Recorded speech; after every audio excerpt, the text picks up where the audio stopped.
Eve Gunjack is a cockpit-based arcade wave shooter. It's available for the Vive and Rift for about $5 US. Here's my review of it in its current state as of July 2018.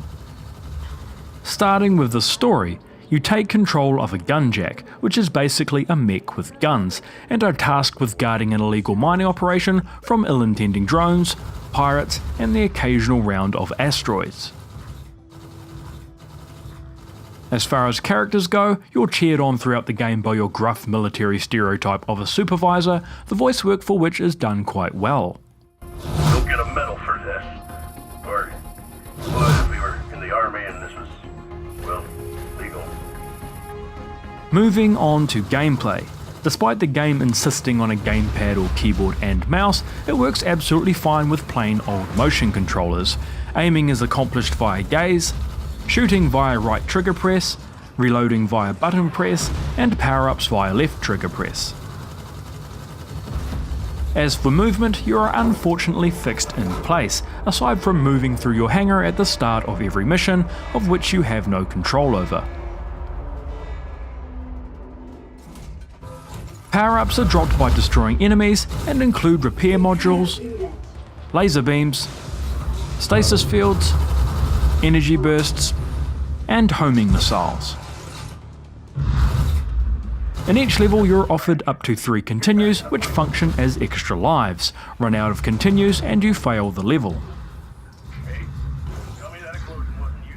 At the end of each mission, the game rates your performance out of 3 stars, using a combination of engagement time, enemies killed, kill streak, and continues used.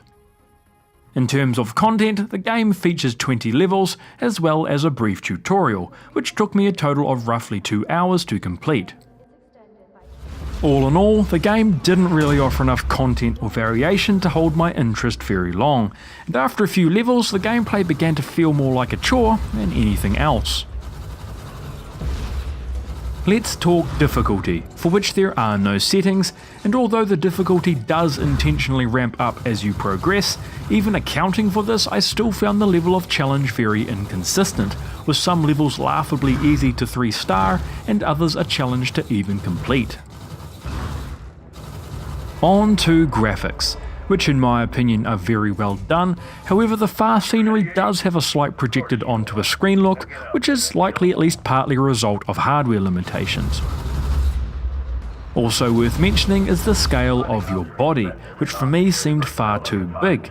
Fortunately, this was easy to ignore, as the gameplay rarely requires you to look that far down. The game doesn't offer any graphic settings, but I had no issues with performance on my 1070.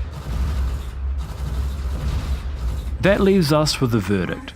All said, this is a decent polished arcade shooter, if not a particularly deep or enjoyable one in my opinion. To be fair though, for $5 US, there is certainly enough here to warrant the price tag.